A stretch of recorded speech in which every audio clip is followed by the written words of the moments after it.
Sur les rivages d'Acapulco, la célèbre cité balnéaire mexicaine, une soixantaine d'hommes gagnent leur vie en jouant les intrépides du haut de cette falaise.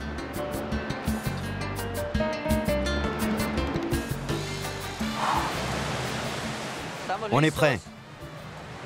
Un peu nerveux, mais on va plonger de la falaise.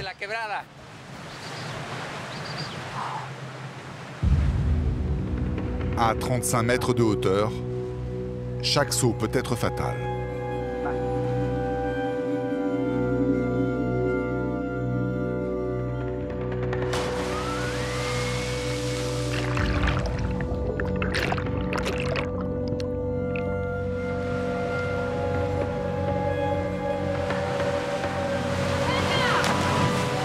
Ces plongeurs de l'extrême habitent les quartiers pauvres dans les hauteurs de la ville.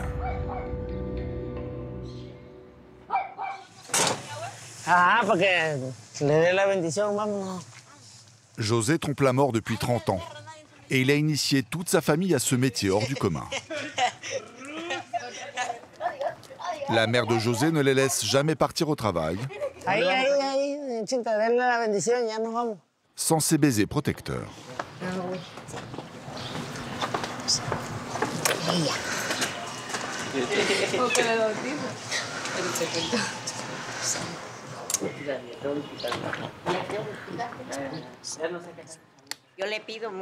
Je demande beaucoup à la Vierge et à Dieu pour que tout aille bien. Je lui demande qu'elle les protège lors de leur plongeon parce que c'est dangereux. Je suis toujours très émue et très fière de toute la famille. Que Dieu soit avec vous, que la Vierge vous protège.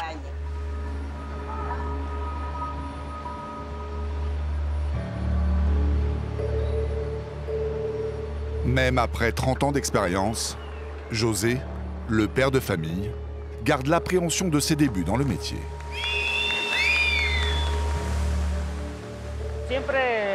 On a quand même toujours le vertige, la peur de l'altitude.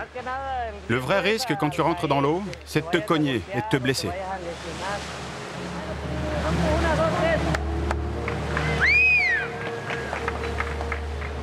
José et les siens ne plongent pas devant les touristes par plaisir. C'est leur seul moyen de gagner de l'argent. Le premier saut se déroule à 28 mètres du sol.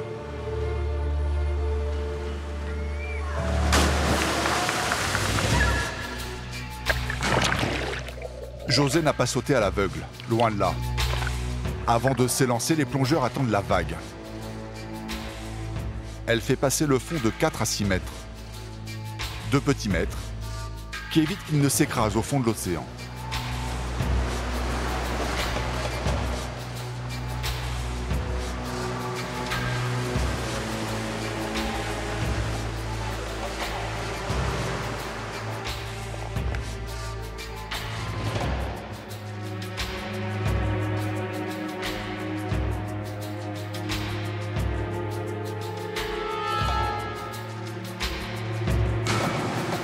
Une fois sous l'eau, les plongeurs opèrent un virage rapide.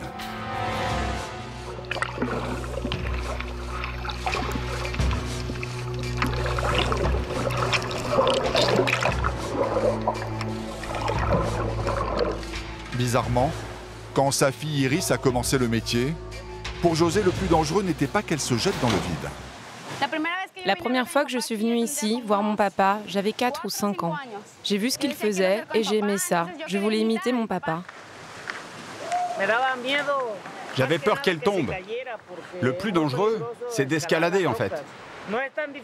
C'est plus difficile de grimper sur les rochers que de plonger. C'est au tour de son gendre Alexis de s'élancer. Mais cette fois-ci, de 35 mètres, soit la hauteur d'un immeuble de 10 étages. Quand tu arrives en haut, les pieds au bord du précipice, tu ressens la peur et le stress. Et tu espères que tout se passera bien.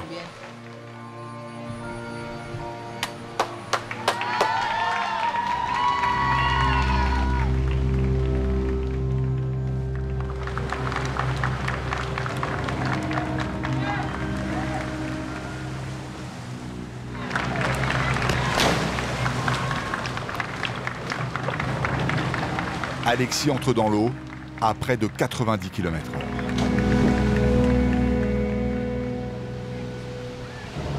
« 67 plongeurs se partagent la falaise depuis plus de 80 ans. En 1934, on a commencé à sauter de 1 mètre, 2 mètres, et le public leur lançait des pièces. On n'est pas beaucoup à se lancer de cette falaise, c'était la première. C'est une tradition. Aujourd'hui, pour moi, c'est devenu un travail. Je subviens aux besoins de ma famille, mes enfants, ma mère, tout le monde en profite. J'essaye de faire du mieux possible.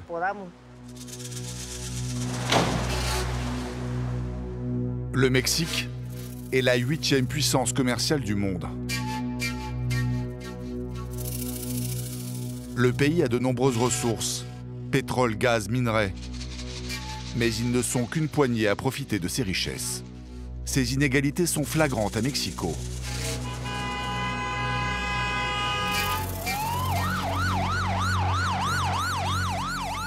La capitale est débordée par ses 20 millions d'habitants.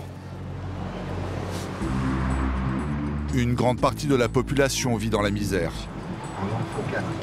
cherchant à survivre par tous les moyens dans cette mégapole à 2 vitesses.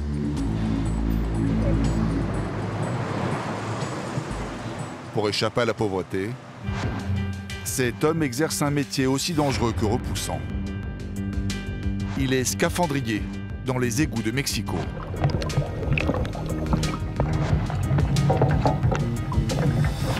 Dans les campagnes, certains travaillent toute une vie comme des forçats pour s'en sortir.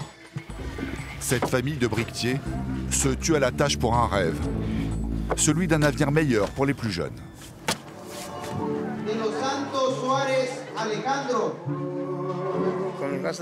Ma fille veut continuer à étudier. Si Dieu veut qu'elle réussisse ses études, tant mieux.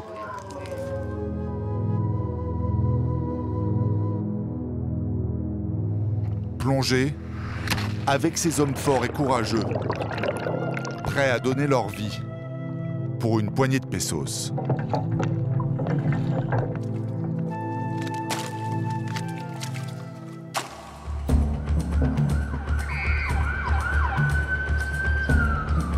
Mexico est l'une des villes les plus polluées du monde. La capitale est incapable de faire face aux tonnes de déchets issus d'une démographie galopante. L'eau potable, elle-même, est contaminée par les eaux usées qui s'échappent d'un réseau vétuste, d'un autre temps.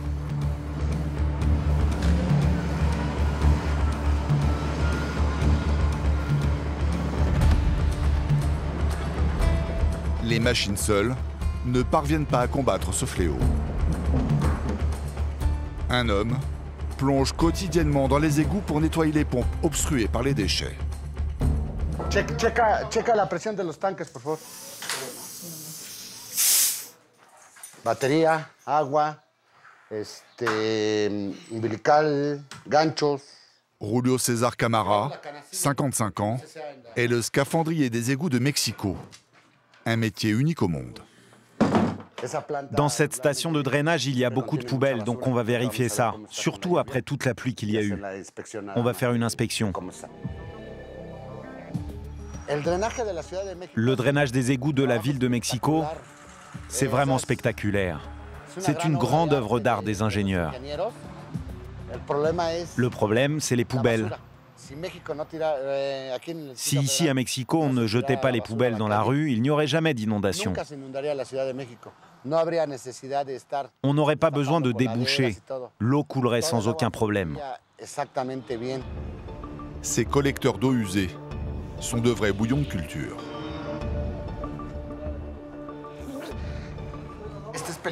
Cette eau est dangereuse. Il y a de tout dans cette eau.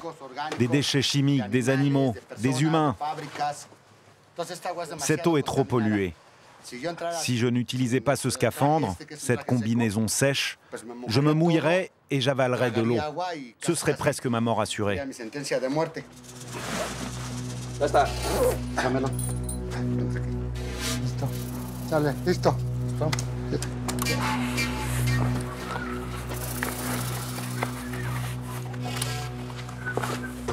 Je suis un peu nerveux, je ne sais jamais ce que je vais trouver.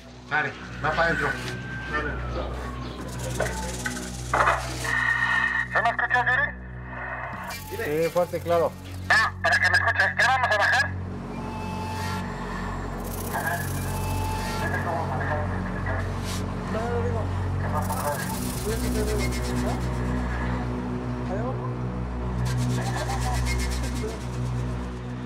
On a cherché, mais j'ai jamais trouvé. Personne au monde ne plonge dans les égouts comme moi.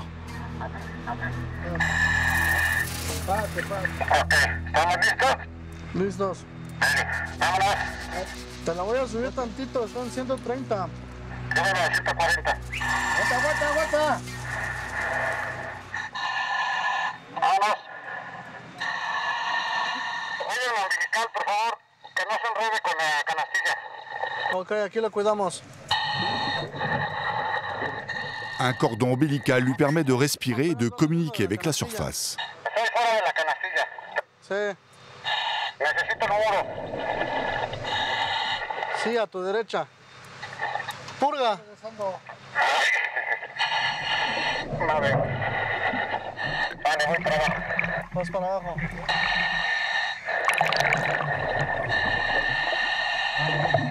¿Algún borde sobre el colado o algo? No. Me falta más, estoy buscando para mantenerme abajo. Ah, ok, copiado. Le récurage se fait par 18 mètres de profondeur.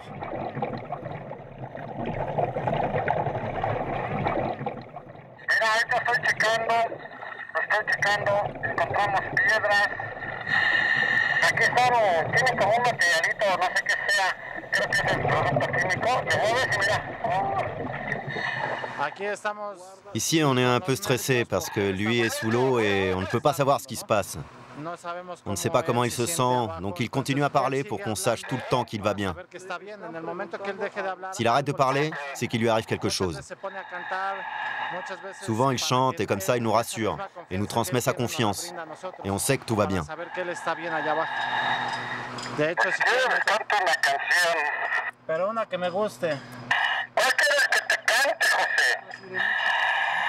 No, esa que dice, bajo el mar, la de la sirenita.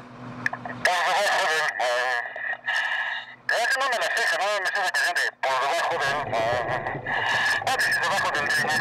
A ver, alto. Ok, es que estoy dejando mi huella, estoy poniendo mi nombre. Todo lo que se les ocurra.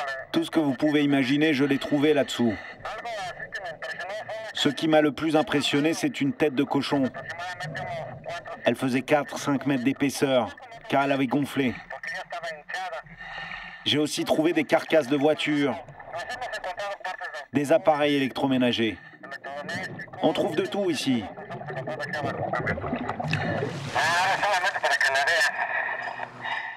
Julio reste rarement plus de 20 minutes au fond des égouts. Está más rico allá abajo que aquí arriba. Échate uno clavado.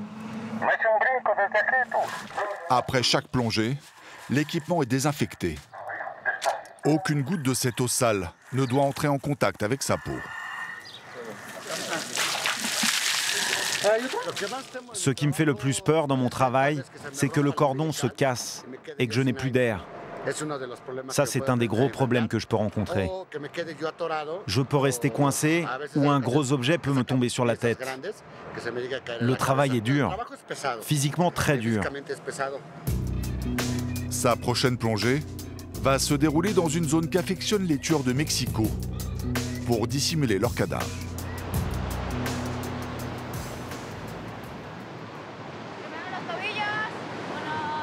À 500 km de là, sur les falaises d'Acapulco, les plongeurs de haute voltige prennent soin de leur outil de travail. 1, 2, 3, 4. Alto, los pies juntos, rodillas juntas, manos, 1. Iris, 22 ans, la fille de José, joue les coachs sportifs. 8, 9, 10. 1, alto, los pies separados a la altura de los hombros, 1. Même s'il a de l'expérience, José est vigilant avec son corps. À 45 ans, il n'a plus la même force. 5, 6, On arrête de plonger quand on pense qu'on a pris trop de poids, qu'on devient trop vieux. L'impulsion doit te propulser à 3 ou 5 mètres de la falaise. Avec l'âge, on n'a plus la force. Rester concentré. Ne jamais dévier. Et entretenir sa musculature comme une armure sont les règles pour rester en vie. Le corps d'athlète d'Iris l'a sûrement sauvé après une mauvaise réception lors d'un plongeon à 28 mètres. Je me suis blessée au dos, à la colonne vertébrale, donc j'ai peur de plonger et de ne plus pouvoir marcher. Ma chute a été forte, ma colonne a fait comme un accordéon. Tous les muscles de mon dos ont enflé. Maintenant, plonger c'est trop dangereux pour moi. Je risque d'être handicapée à vie.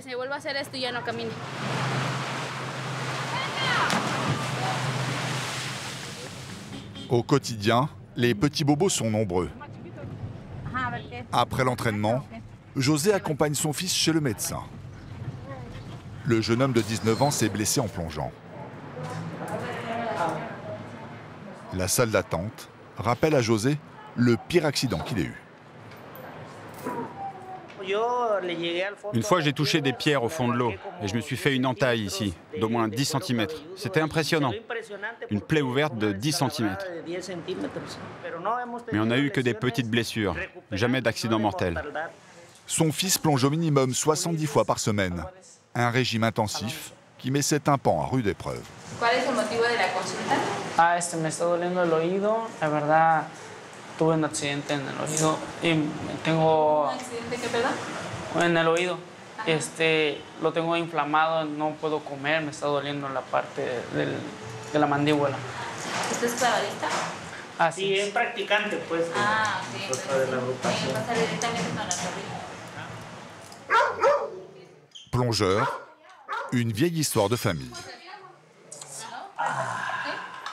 Dans les années 30, le père de José faisait lui-même partie des premiers voltigeurs d'Acapulco. Ça, c'est mon père. C'est mon papa quand il a plongé pour la dernière fois. C'était le 60e anniversaire de la falaise. Ça, c'était lors d'un championnat de jeunes. Mon frère a gagné. Moi, je suis arrivé 2e. Et lui, là, 3e. Ici, c'est ma fille, Iris, quand elle a battu le record Guinness. Parce que c'était la plus jeune à plonger de 18 mètres. Pour moi, ce fut une surprise qu'on me donne ce livre. Et je ne savais pas non plus que le gouverneur allait venir et me remettre un prix, entouré de toute ma famille. Le dernier né de la famille, Yann, 10 mois, a un avenir tout tracé. Même si son père, Alexis, aimerait changer le destin familial. J'aimerais bien voir mon fils plonger, mais en même temps, ça me fait peur. Franchement, je ne souhaite pas le voir plonger de 28 ou 35 mètres. C'est quelque chose que je n'espère vraiment pas. Je pense qu'il vaudrait mieux qu'il étudie et choisisse un autre sport. Alexis est devenu l'un des meilleurs plongeurs d'Acapulco. Il a pris la relève de son beau-père, José.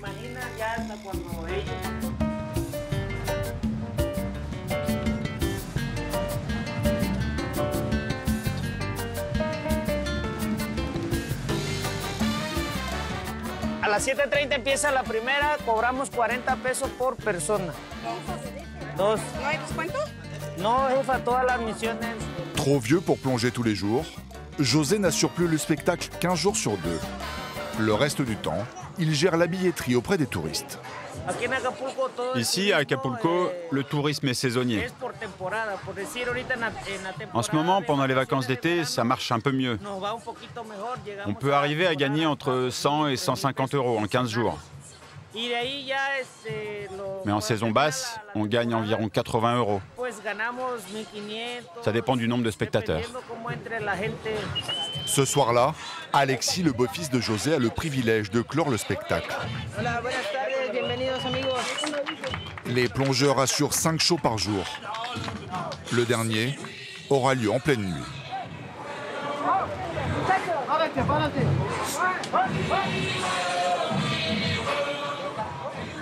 Tout va bien. Un peu nerveux, mais ça va. Ce soir, c'est Alexis qui aura le privilège de réaliser l'ultime plongeon nocturne. Le plus dangereux. C'est aussi le plus rentable.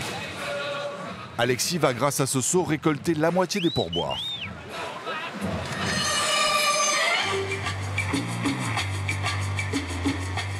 « 19h. Sur l'aire de Mission Impossible, les 9-12 ans ouvrent le spectacle avec des sauts à 18 mètres.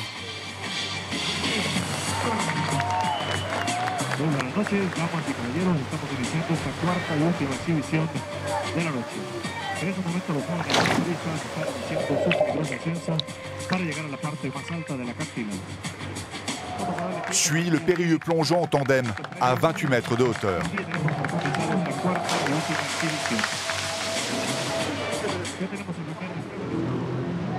C'est l'heure du saut à 35 mètres. Avant de s'élancer, Alexis attend la vague et ses 2 mètres d'eau supplémentaires qui l'empêchent de s'écraser sur les rochers.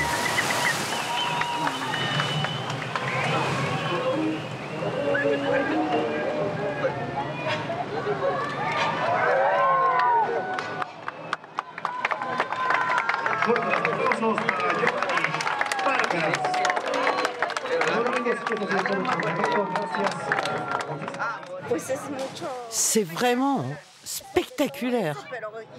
Mais c'est vraiment très dangereux. Ils le font tellement bien. C'est des professionnels. Ah oui. Hola amigos, buenas tardes. Aquí estamos el grupo de clavadistas. En esta ocasión aquí estamos. Si tienen alguna duda, alguna pregunta, o si creen que merecemos alguna propina por nuestro trabajo, amigos, aquí estamos con lo que ustedes gusten apoyarnos. Gracias, amigo. Gracias por su visita, amigos. Desde mero arriba. Pues sí da miedo, da nervios, mucha adrenalina, pero pues se va acostumbrando, ¿no? Uno a vivir con eso, con la adrenalina, con el miedo. Y pues poco a poco nos vamos, como te digo, nos vamos acostumbrando a ello y no te digo que se nos quita al 100%, pero sí se nos llega a quitar un poco. Sí, mucha concentración. Diferente, ya sea mortal al frente. Alexis est avenant avec les touristes, Vuelta y media, clavado, claro, por supuesto. se prête au jeu des photos, sourit, mais le risque paie de moins en moins. En tout et pour tout, il a gagné 2,50 € de pourboire. Le jeune homme espère bien se rattraper avec les sauts de nuit.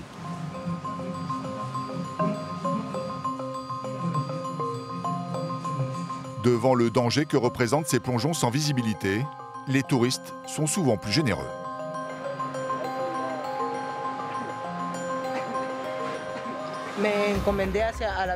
Je prie la Vierge pour qu'il ne m'arrive rien. Je prie aussi pour mes collègues, pour que les plongeons se passent bien et qu'il n'y ait pas de problème. Si quelque chose de mauvais devait arriver, je lui demande qu'elle nous protège, pour que l'accident ne soit pas trop grave.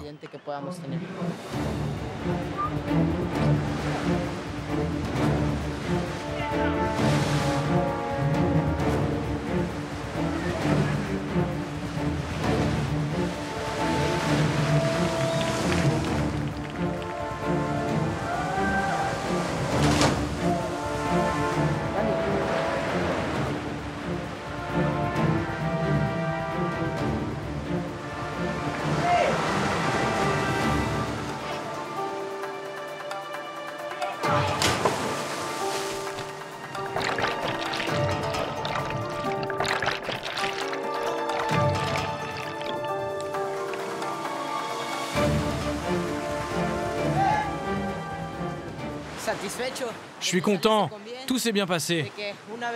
Une fois de plus, je suis en vie. Je peux recommencer. Je suis prêt à faire un autre plongeon. En additionnant les pourboires des 5 sauts de la journée, Alexis a gagné 10 €. De quoi nourrir sa famille. Certains plongeurs, eux, sont obligés de cumuler plusieurs métiers pour survivre.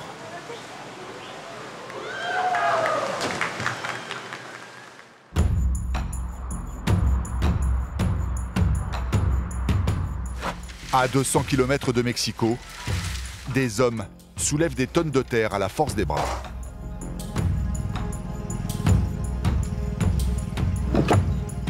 Dans les montagnes de l'État de Guerrero, les faiseurs de briques n'arrêtent jamais de travailler.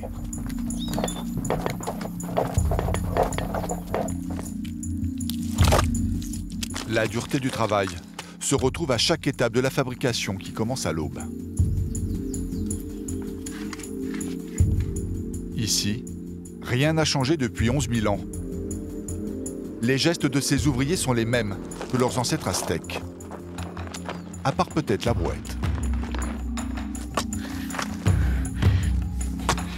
Javier, 45 ans, est le propriétaire de cette briqueterie. C'est le début du travail. Il faut creuser la boue. Après, on l'emporte dans les puits, où on fait le mélange.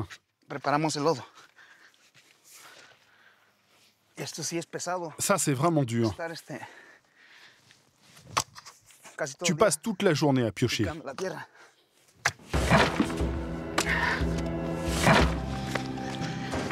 Confectionner des briques demande plusieurs étapes exténuantes.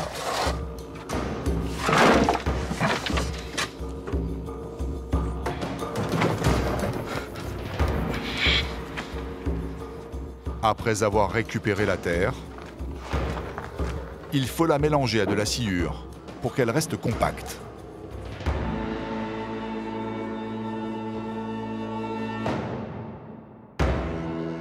Puis une fois moulée, il faut attendre qu'elle sèche en la retournant sur chaque face, et ce, sur des milliers de briques. Pour ces hommes, la fatigue est permanente. On retourne la terre. C'est 5 à 6 passages. On le fait 6 fois. Ça aussi, c'est vraiment dur.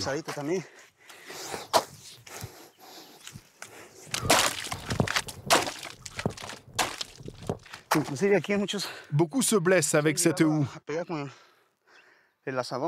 Et même se coupent des orteils. Quand t'as pas l'habitude, ou que tu fais pas gaffe.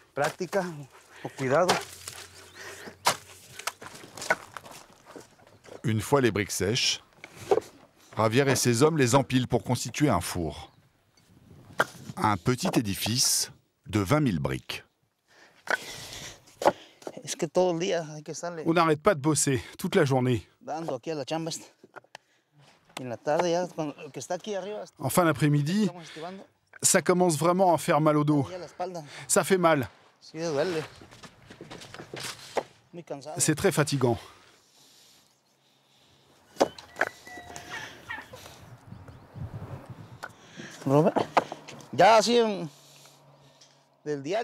Ça fait plus de 20 ans que je fais ce travail, tous les jours. 20, 22 ans. Je connais ce travail depuis que je suis tout petit. C'est mon père qui m'a appris. Depuis l'âge de 10 ou 12 ans, je suis ici et j'aide mon père.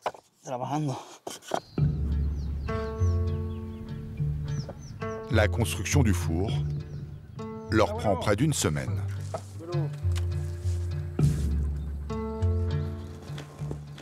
C'est un travail très noble. On ne gagne pas beaucoup, mais au moins, on n'a pas besoin de partir ailleurs pour chercher du travail et subvenir aux besoins de sa famille. On est ici tous ensemble. Dès qu'il revient de l'école, Juan, son jeune fils, donne un coup de main à la briqueterie.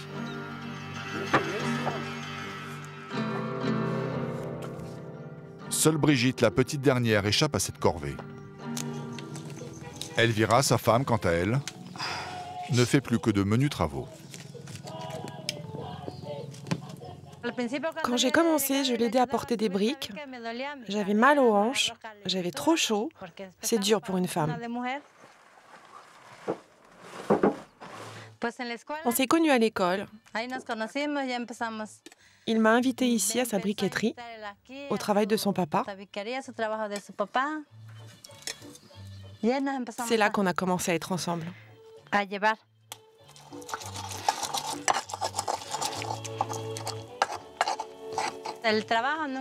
Le travail se fait en groupe. Les enfants, moi, on ne l'a jamais laissé tout seul. Tous ensemble. Tout le monde y met son petit grain de sable. Sí. Digo de una vez. Ya son las 11:30. Mientras remojas eso, que se... Sí, porque ya es tarde.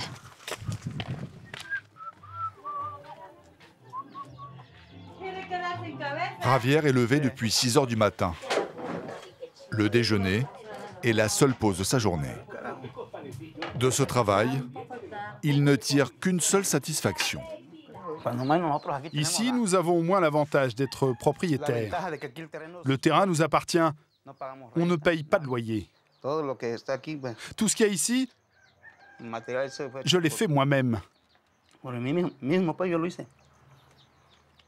Les matériaux, les murs, tout ce qui est ici, grâce à Dieu, c'est nous qui l'avons fait. Une vie à la dure, sans électricité et sans eau courante.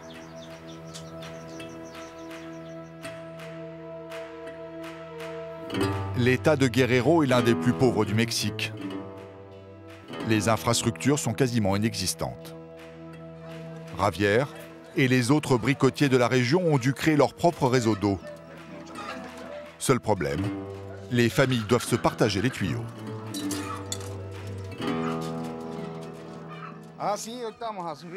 Je vais monter là-haut pour connecter le tuyau d'arrivée d'eau et l'utiliser pour la cuisine.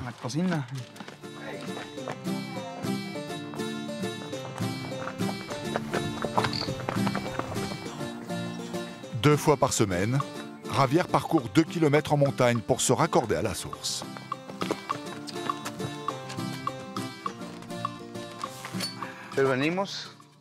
Voilà, le tuyau part d'ici. On le connecte et ça coule directement jusqu'à la maison.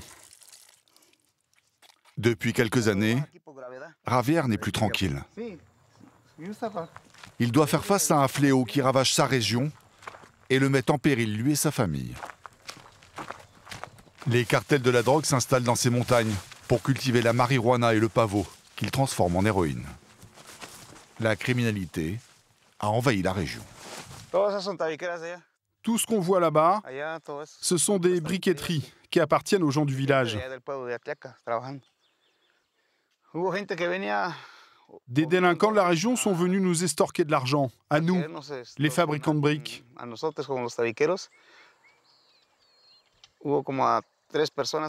3 jeunes se sont fait enlever. Les ravisseurs ont demandé une rançon à leur famille.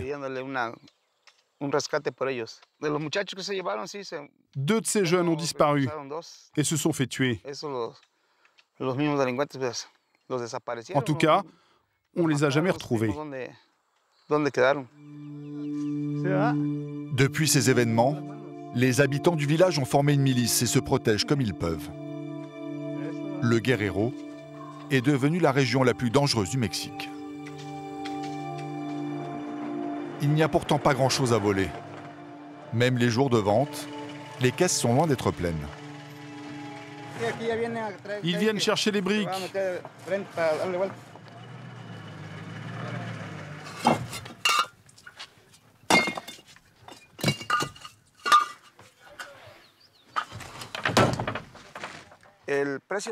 Le prix d'une brique, c'est 7 centimes. Les 1000, c'est 70 €. C'est minimum 20 000 briques par four.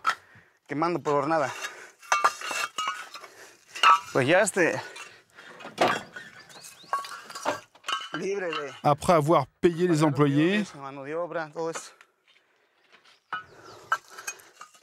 la main-d'œuvre, il nous reste environ 265 €. Son travail de force l'éreinte pour 3 fois moins que le salaire moyen mexicain.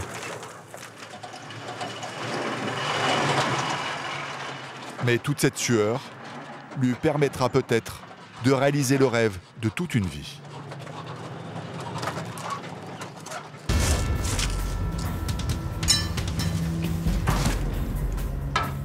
À Mexico, Julio, le scaphandrier, gagne un salaire beaucoup plus confortable de 1 000 € par mois. Mais son paysage à lui est fait d'ordures et d'immondices. Julio débute une immersion en eau trouble, particulièrement éprouvante. La zone à explorer est tellement infestée qu'il doit travailler à l'aveugle.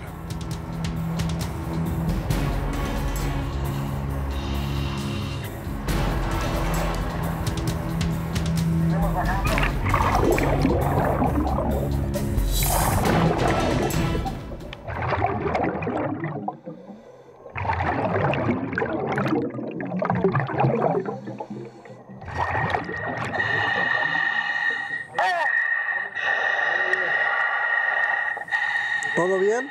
Todo bien. Te escuchas muy agitado.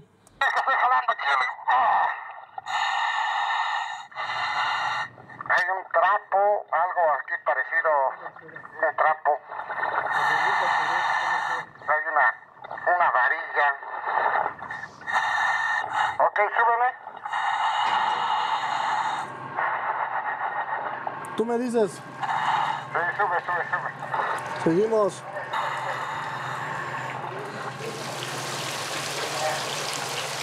¡Anto! ¿Sabes qué? Bájame de una vez y saco toda esta basura, polines que hay aquí. Bájame de una vez.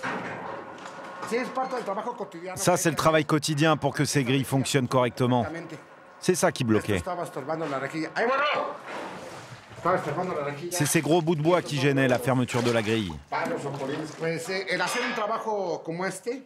Faire ce travail et pouvoir enlever toutes ces poubelles, je trouve ça très gratifiant. Parce que je sais que grâce à mon travail, le drainage de la ville de Mexico se fera un peu mieux. Pour moi, c'est un vrai plaisir de faire ce boulot. Cette eau est complètement contaminée avec de tout. Des animaux, comme ce rat par exemple. Tout est contaminé. Ces animaux transmettent des maladies dangereuses.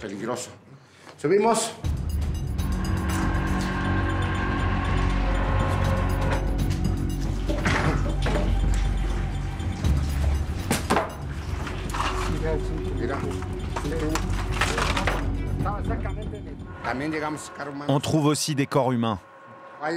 Souvent, on les tue ailleurs et on vient les jeter ici.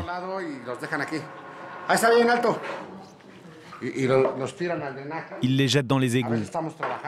Et nous, on est juste en train de travailler et il faut qu'on les sorte. En 30 ans de carrière, Julio s'est retrouvé sous l'eau face à plusieurs corps humains. Cette violence n'est pas réservée à Mexico. Elle s'étend un peu partout dans le pays.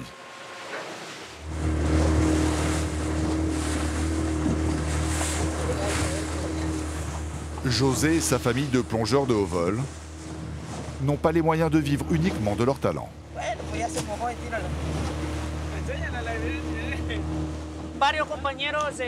Avec les collègues, quand il n'y a pas trop de touristes, des fois on sort pêcher. Tous les poissons qu'on ramène, c'est pour nourrir la famille, femmes, enfants, tout le monde. J'ai quelques collègues qui pêchent toute la nuit ou toute la journée et qui vendent le poisson pour amener de l'argent à la maison.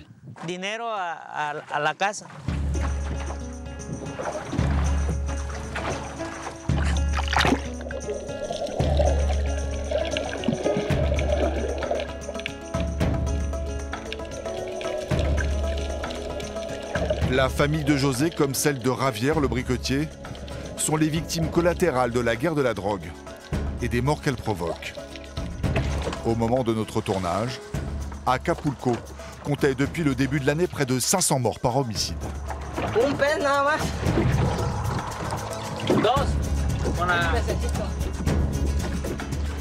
La criminalité a fait fuir les bateaux de croisière.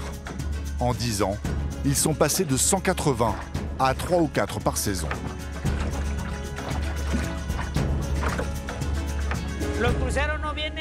Les bateaux de croisière ne viennent plus à cause de l'idée qu'on se fait du Mexique, qui est liée à la violence et au crime organisé. Les gens ont peur. Les Américains ne viennent plus. Pas seulement à Acapulco, mais dans tout le Mexique.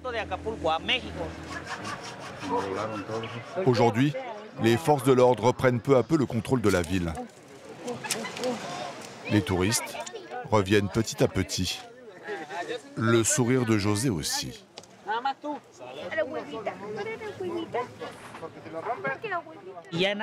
L'après-midi, ça fait du bien de passer un bon moment en famille. C'est vraiment agréable.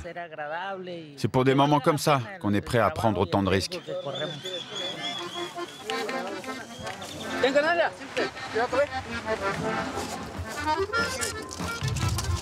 Chez les plongeurs, il n'y a jamais eu de crise de vocation.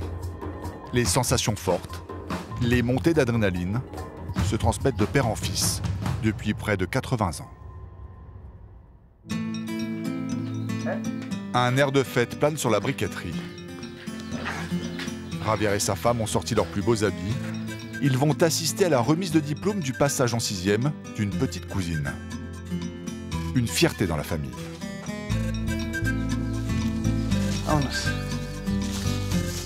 Leurs 3 fils n'ont jamais brillé dans les études. 2 ont quitté l'école très jeunes et le dernier est en passe de le faire.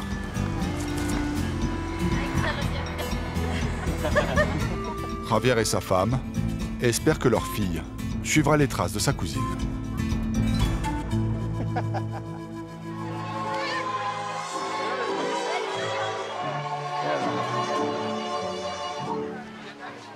De los Santos Suárez Alejandro. Ma fille veut continuer à étudier. On en a parlé avec toute la famille. On va la soutenir au maximum. Si Dieu veut qu'elle réussisse ses études, tant mieux.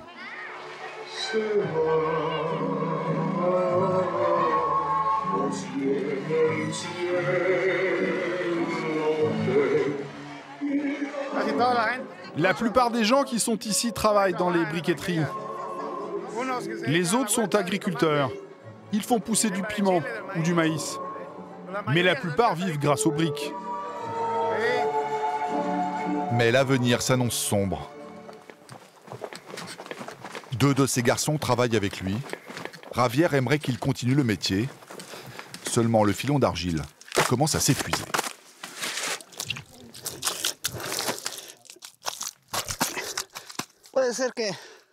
Je dis à mes fils que ce serait mieux pour eux qu'ils apprennent un autre métier. Ce serait un peu mieux. Car le terrain ici, où travaille la famille, c'est fini. Mais c'est pas grave. On peut chercher autre chose ailleurs. Louer un terrain, même si on gagne moins. Tant pis.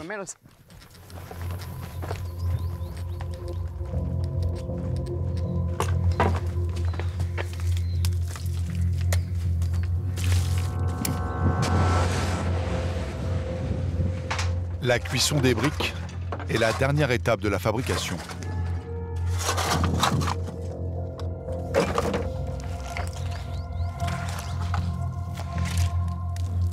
Devant cette tour de Babel, son fils Éléazar, 19 ans, se prend à rêver. Je n'ai pas d'avenir ici. Pour dire vrai, j'ai d'autres projets. J'aime bien le bétail. J'aimerais un jour avoir un petit ranch. J'aime bien les chevaux. Je voudrais m'en occuper. Je n'aime pas le travail à la briqueterie. Si Dieu le veut, j'aurai mon petit ranch.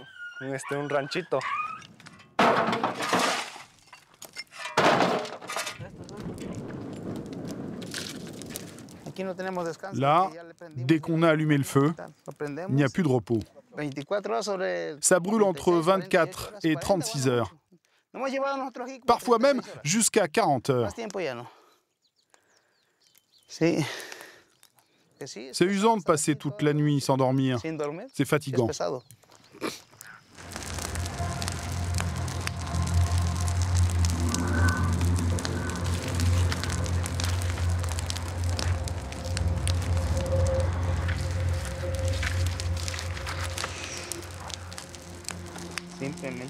Ma vie est ici, tout simplement.